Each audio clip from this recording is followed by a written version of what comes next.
In a world where using a Glock to shoot down an helicopter is easier than to clear a misunderstanding with a woman, Rayman, man with the gun Bryce, has to deal with every single natural disaster known to man, including Dante from Devil May Cry driving an AliExpress Metal Gear. Easy, son. I never intended to make a deal with you. Now then, shall we dance? Give me courage, partner. Have it your way. Die! 5 minutes till that tsunami hits here. We got that long to settle this.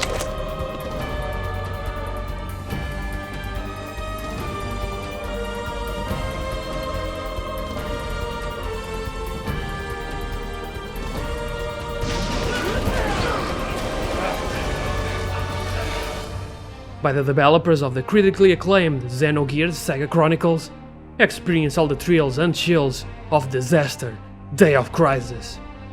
One hell of a day? More like one hell of a party.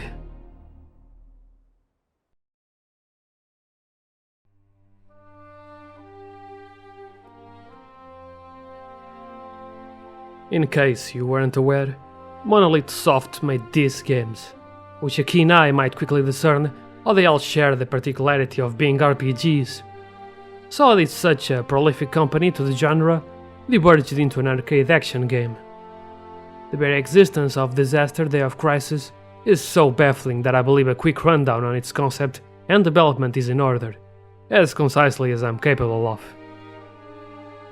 It starts with this one man working for this company right after being part of the development of this game, which led him to write a proposal for its sequel, ultimately deemed as too dark for the franchise, but eventually given the opportunity to develop it as its own project, which came to be known as Xenogears. For those not acquainted, the game is infamous for its second disc not being entirely completed as initially intended, leaving the director frustrated with how the company managed this whole situation. This then led them to part ways with the company and create his own, in order to chase a far greater creative freedom.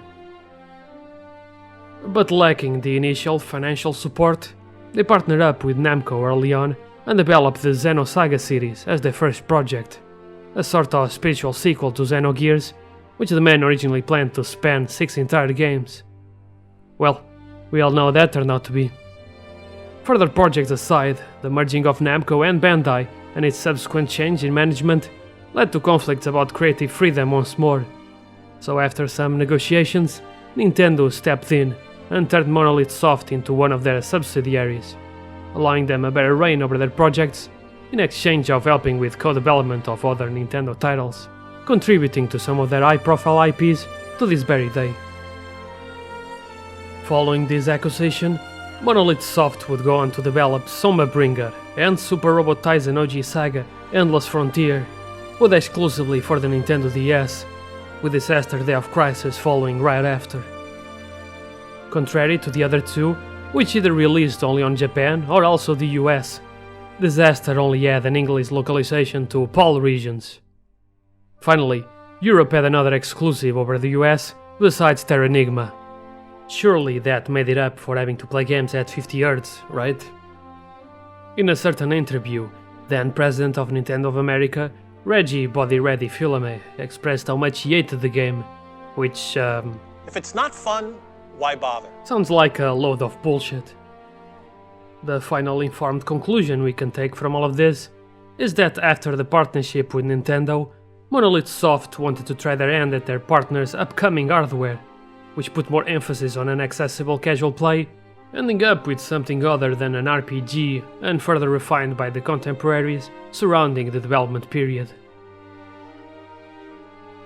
Disaster Day of Crisis happens throughout the course of one entire day, with a former Marine, now rescue team member, getting involved with a terrorist group until things just escalate ridiculously out of hand.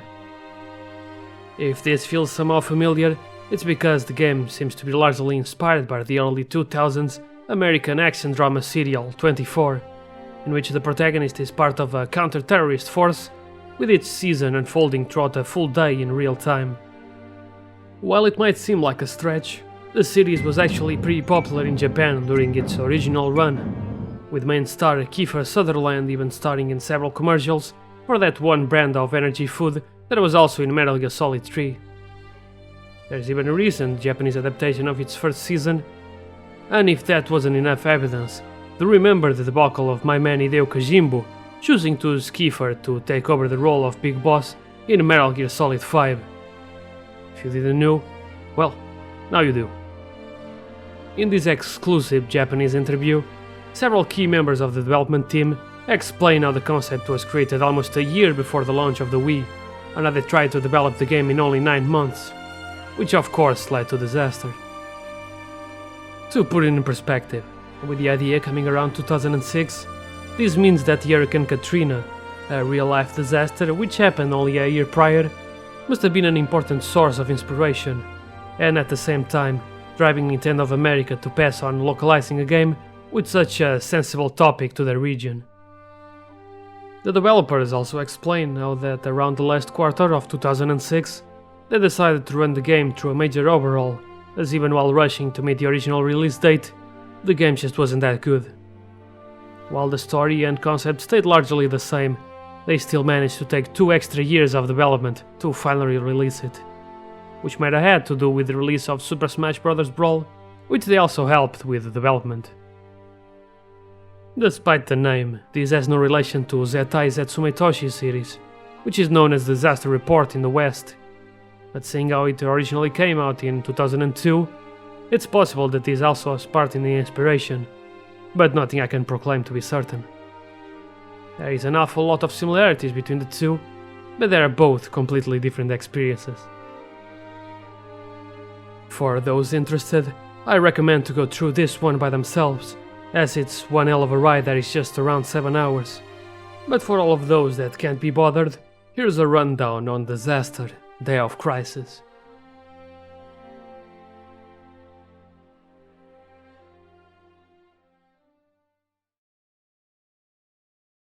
The game begins with this dramatic rendition of several scenes from the game, trying to act all serious and gritty, but then they show this motherfucker running away from a tsunami like it isn't the funniest shit ever.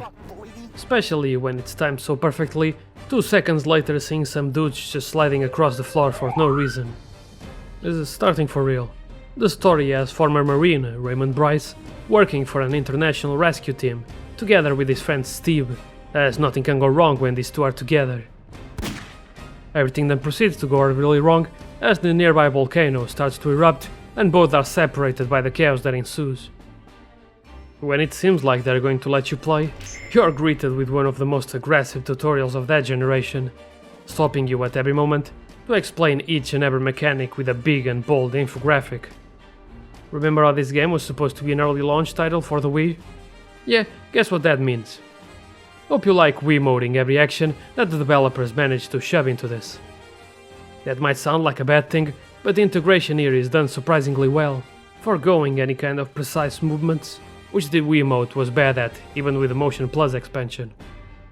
All the movements required are broad and satisfying to pull off, like how instead of pressing a button to open a door, you just turn the Wiimote in a natural twisting motion.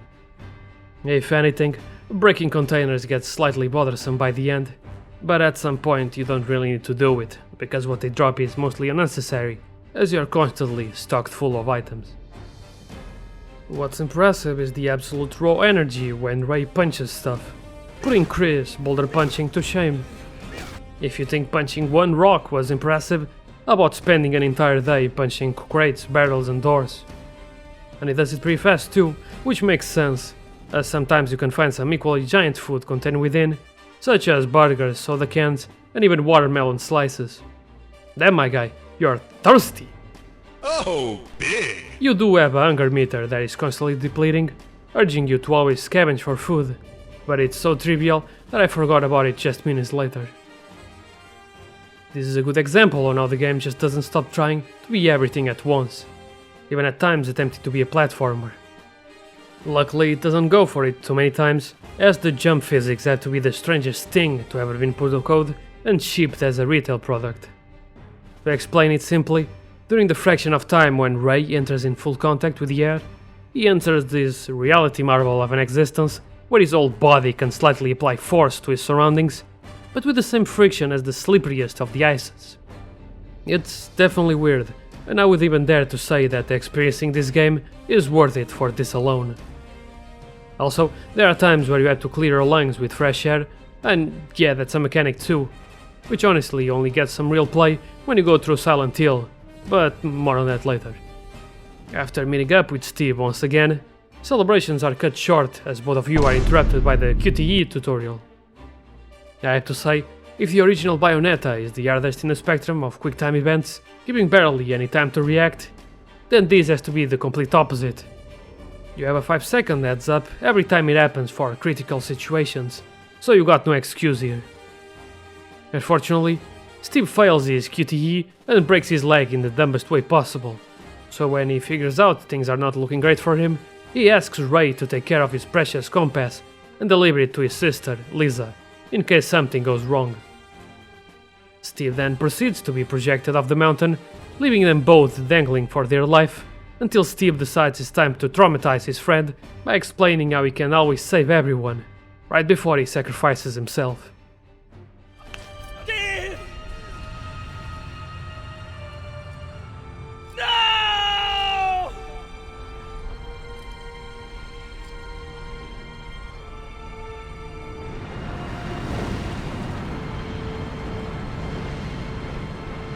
As the moment lingers and the music swells up, we get our title drop. Yeah, that's a straight 9 out of 10. Clean, powerful, crisis is established, and it gets you pumped up to throw hands against some natural disasters. Fucking nature is going to pay as soon as I get my hands on a gun. Cutting to 1 year later, Ray has left the rescue team and still hasn't delivered the compass to Lisa, which is really awkward when he gets called in because she recently got kidnapped, with all of this coinciding with an hurricane about to hit the city. So of course, Ray does the most sensible thing and goes directly to the kidnapper's hideout with just a gun and the tightest shirt he could find. The kidnappers are remnants of a special forces unit called Surge, so you would think that maybe you could put some body armor or something, but he's currently more worried about how to face Lisa. As soon as the bullets start flying, Ray just bursts in and decides it's time to save and terminate lives, as only a true action man can. Here you have your first tutorial on how rescues work, which have enough variety to never get too repetitive. Sometimes you have to drag them somewhere safe, other times you must perform CPR on them, and sometimes you just have to feed them crackers.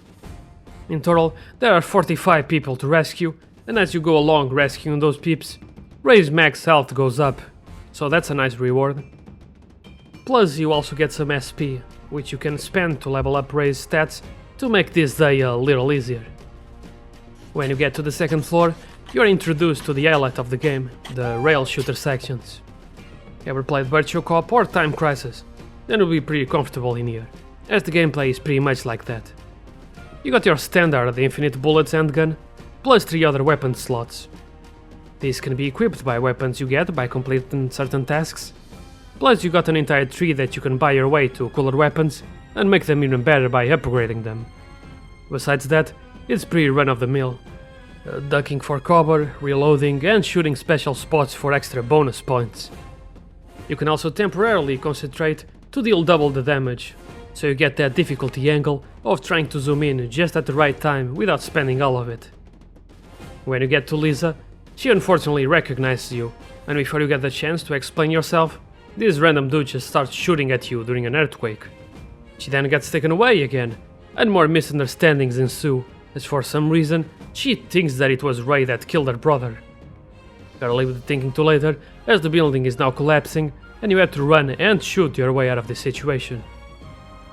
If it wasn't clear by now as to what type of game this was, after each stage you get a results screen with the overall stats, with these influencing how much extra bonus points you get, so the better you do, the better you can upgrade your loadout. As the first stage, you'll also be shown some of the titles that you acquired. This is a neat little replayability addition, and they basically work the same as achievements or trophies. The challenges range from a variety of tasks, and you can only see a full list of their requirements after beating the game, so you don't feel any pressure on your first playthrough and end up gaining most of them naturally. The day has just started and the earthquake already left the city in complete chaos. And if that wasn't enough, now you have the worst part of the game, the driving sections. For them, you are forced to use the Wiimote sideways and have to motion your way through the ruins of the city. And while these don't last longer than 1 minute or two, man, these driving physics. Never gonna complain about GTA 4's car handling after this, that's for sure. The funny thing is that they talk about the driving in that one interview I mentioned before, and they knew the car sections were particularly hard. But apparently the guy in charge was too much into Excite Truck and was just too good driving with a Wiimote. So if we have anyone to blame, it's that bastard. In the meantime, Surge just stole some nuclear warheads, so that's bad. After losing the car, here is when the game takes to its usual format, exploring a contained area while tracing a path to the next goal, saving any person in need of rescue, and getting into random firefights with Surge. Now it's the perfect time to place some focus on the game's visual style and direction. Obviously inspired by blockbuster Hollywood movies, when considering that this is running off a Wii, it's a pretty impressive thing to look at, even if the stages are separated into smaller sections. There are moments when you can hold a button for the camera to focus on important moments, and it's always cool when they show the full destructive force of a natural disaster. This stylized, yet realistic approach to urban areas can also be seen in other Monolith soft titles, for example Xenoblade Chronicles X, specifically the new Los Angeles area. While it keeps itself on a darker palette of colors, it doesn't shy away from using controlled saturated tones to accentuate the surrounding environment, making the chaotic stages easy to navigate and interesting to look at. After rummaging your way through the city, you'll most likely find your first Eric, a classy old fella that gives you special tickets for the shooting range, which is a mode where you can gain some bonus points and sometimes even special guns. You can find him up to 5 times, hidden somewhere in random stages, and after handing you your ticket, it just disappears.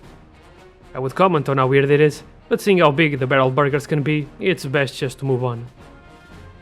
Before you get tired of just fighting soldiers, you'll be forced to fight your first helicopter. Yes, first. And even then, that is less ridiculous than Ray deciding to cut through a subway after an earthquake just leveled the entire city. After coming out, you meet and help the mayor of the city rescuing some guy, save a fireman by dousing down the building you was trapped in, and then fight 2 umbies doing sick burnouts around you. No, seriously, why are they doing radical tricks in here? What sort of tactical advantage does that offer? You are then left with borrowed time as you try to take a bend to run away, but in classic movie fashion, the car takes a while to turn on, barely escaping in the nick of time.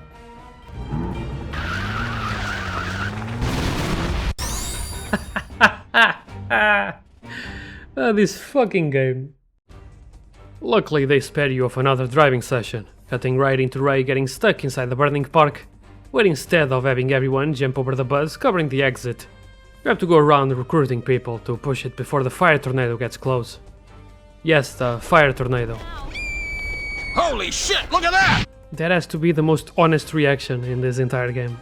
At the same time, Surge calls the president and asks for $1 gazillion, or they will be starting blowing shit up.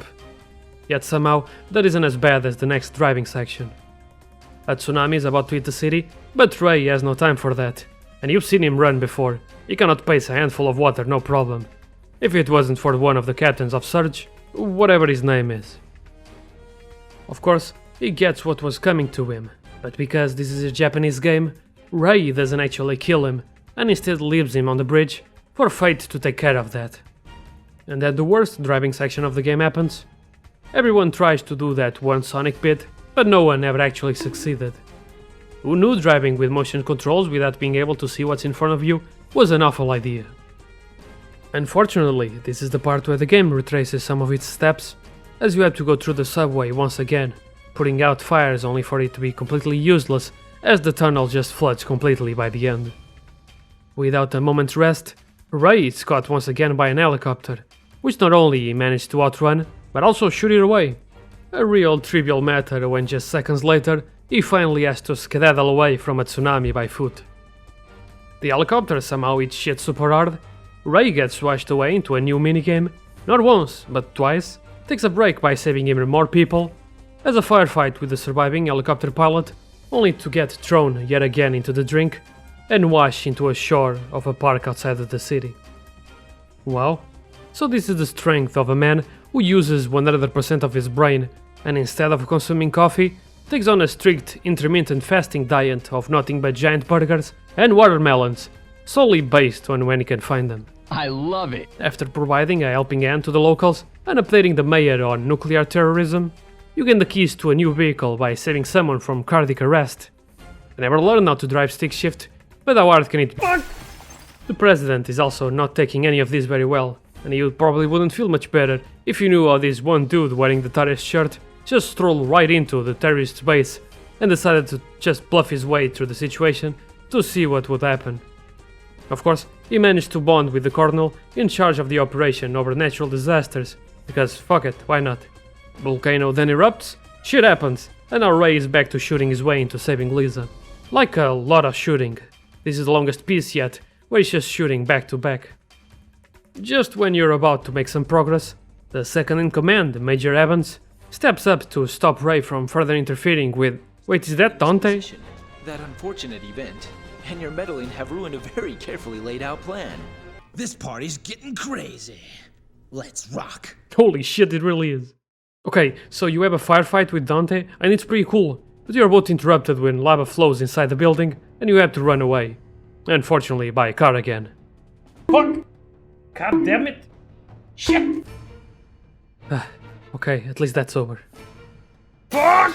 Nature agrees, so the car gets wrecked, and Ray is finally free of its slippery shackles, only to end up on Silent Hill, with his own personal demons taking on the form of an angry bear. Which, all things considering, I find it much easier to reason with than a man with a rhombus for a head. While Ray can outrun a tsunami, he is powerless to mountain fart gas, so he passes out and is only rescued when a little girl somehow managed to drag his ass back to a nearby cabin. The girl, who is called Iris, explains how she got stuck alone in the cabin when the ash started falling, with no way to contact anyone as her parents were out hiking when it all started. After all the chaotic action up until now, it's nice to be able to just hang around in a cozy place. For a location where you spend so little time, it's impressive how much detail they managed to cram into it to make it feel lived in, with an excellent use of the fireplace light to illuminate the cabin in warm and relaxing tones. After some digging around, you steal another car just so you can drive some more. And yes, it's as awful as the previous time, probably even more. Luckily, Ray breaks this car too, so they are forced to walk through the forest while taking refuge in pockets of breathable air underneath certain trees. You also save a dog, but it's not that dog, so honestly, he can just fuck right off. Didn't even try to help Ray when he had to fight a bear, much less when he had to fight the next helicopter. After a short, separate section where you run away from the lava flow, Iris decides to take a dip into a nearby river, right into a new minigame. Finally rescuing someone for real, because I guess all those people during gameplay don't count, Ray overcomes his trauma and decides to now save people even harder than before. Coincidentally, the phone Iris had finally works, so even before you have time to process what just happened, this motherfucker is already on a plane to his next destination. Of course, flying a plane during an hurricane is a bad idea, so he does the most sensible thing of parachuting down. Trudging through a flooded city, lives are saved, but even more are terminated, as not even with everyone having to deal with water up to their balls, there are like 15 shootouts that happen during your stay at Bainesville. As Ray is starting to get tired of having to shoot everyone in his path, he decides to take care of the problem by the root and starts a cock-blocking campaign, making sure no more people are born that he might have to shoot later. Of all the stupid things this game pulls, Ray deciding to shoot through a goddamn industrial spotlight has to be one of the funniest. After a quick and luckily not drivable boat ride, you face the search captain with the highest IQ of the team, as he figured out that to beat a man with a gun, one only needs 2 guns. And he would have won 2 if it wasn't for his tactical retreat after taking a truck full of bullets to the face.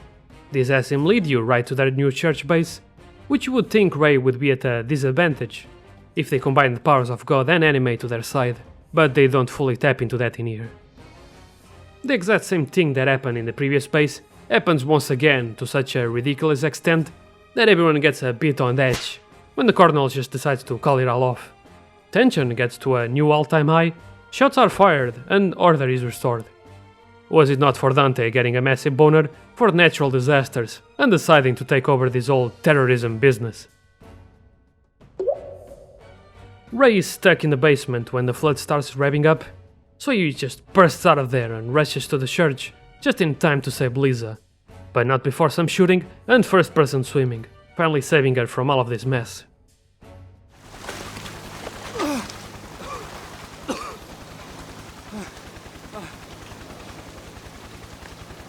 Lisa! Hey, Ray! The Colonel's dead! What? Yeah, I plugged him. But you ought to hang out with us a little longer. We're headed to Port Alex next. It wouldn't be the same without you. See you there! You psycho!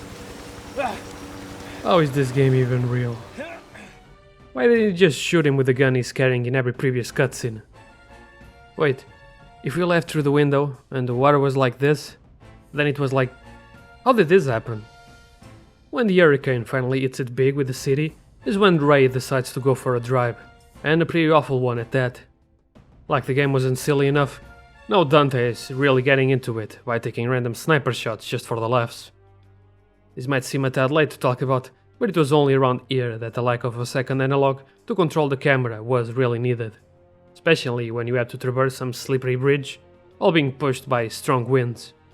While crossing the city, or at least trying, as your ass keeps getting thrown off by the wind several times, you start shooting more people than you are able to save, as the only one in need of saving right now is yourself, as shit is being thrown at you like someone is just outside of the screen with a pile of trash.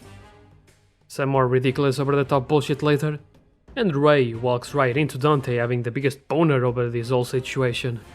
However, I must admit, with all the excitement going on, it does give me a rush. Only for him to get even harder when Lisa gives the thumbs up for murder. Kill these jerks and save me! That certainly is a girl to take home to your parents. Leave it to me. Shooting everything and everyone, Dante escapes into the obligatory boat sequence, leading to the climax on the top during a heavy storm as expected. What wasn't expected is how Dante then pulls out of a literal Metal Gear. Wait a minute. 24? Counter-terrorist? Kiefer Sutherland? Calorie mate? Nuclear threats? Invincible cyborgs? This is just Metal Gear. Look, I'm aware that what launches the nukes is the boat itself, but seeing how this mech is attached to the boat, the whole thing can be considered the Metal Gear, okay? If Excelsis counts, so does this one. Anyway, you shoot it, it falls into the ocean, and Ray just leaves without any snarky remarks. Psych! Tell me, Ray! You ever get scared as a kid when a storm would come? I did! But I was excited even more. Man, I fucking love this game. Here you are, hanging for your life, and this motherfucker, who you previously shot several times, is just chilling at your side with the biggest dent in his pants over how much he loves all of this. After remembering the basics of CQC, Dante retaliates by activating the funnel nuke, and the Colonel just comes back from the dead to shoot him, and to tell you that the nuke is hidden on the ship. So you rush on down as the boat is sinking, because of course it is. Drag the damn thing out of the water, and then complete the timed sequence as you disarm the bomb. One which you'll probably fail once, because they take so long to talk about what you should be doing. Nuke disarmed, Lisa rescued, and compass delivered. Damn, that was one hell of a day. There is a final recap of what Ray had to go through in the last 24 hours. Terrorists, earthquake, fire tornado, nuclear threats, tsunami, terrorist with helicopter, gunslinger Dante, volcanic eruptions, pyroclastic showers, ash storms, angry bear, terrorist with two guns, floods, hurricane, and bomb disposal. And even after all of that, the worst natural disaster was a woman's misunderstanding. But it was all worth it, because he can finally use that compass to guide him to where he really needs to be. Just watch over me, buddy. Honestly, I don't know how can anyone think that this game is anything less than amazing. It knows exactly what it is, and it has fun doing it, both in gameplay and the cutscenes. And after your first playthrough, you unlock some extra stuff to incentivize future playthroughs. There are special weapons with unique skins and abilities, a joke weapon where you throw trash but with a chance of one being a shuriken that deals a fuck ton of damage. You can have Rei wear a variety of different shirts, but also some very cool costumes like a samurai armor or even a cool cyborg ninja exoskeleton. This can be acquired by certain conditions, like getting all of the titles or grabbing all the stamina signs that now appear when you replay each stage, with even a funky announcer commentating over it. First one. They even went over and beyond with an alternate ending where it is revealed that a fucking meteor is planning on colliding with the Earth, which ends the game in this ridiculous crossover between a joke ending and a sequel bait. And while the developers mentioned that they already had ideas for a sequel, in case this managed to be a true blockbuster, well, this kinda sold pretty awful in all territories, so that dream is absolutely dead. There you have it. One of the best Wii titles, and unfortunately doomed to be forgotten, as Monolith Soft continues to grow even bigger with their now popular Xenoblade Chronicles series. Where is my goddamn Chronicles X port anyway? They better do it and censor this time. If there's anything that I wish they would have done here, was to put an arcade mode where you could just play the shooting sections back to back, maybe with some temporary power-ups in the middle to spice things up. That would have been a great addition. For the longest time, we've been in this weird period where rail shooters weren't dead, but not exactly alive either. But I believe that as BR gets better and more accessible for a larger audience, rail shooters will have another much needed revival.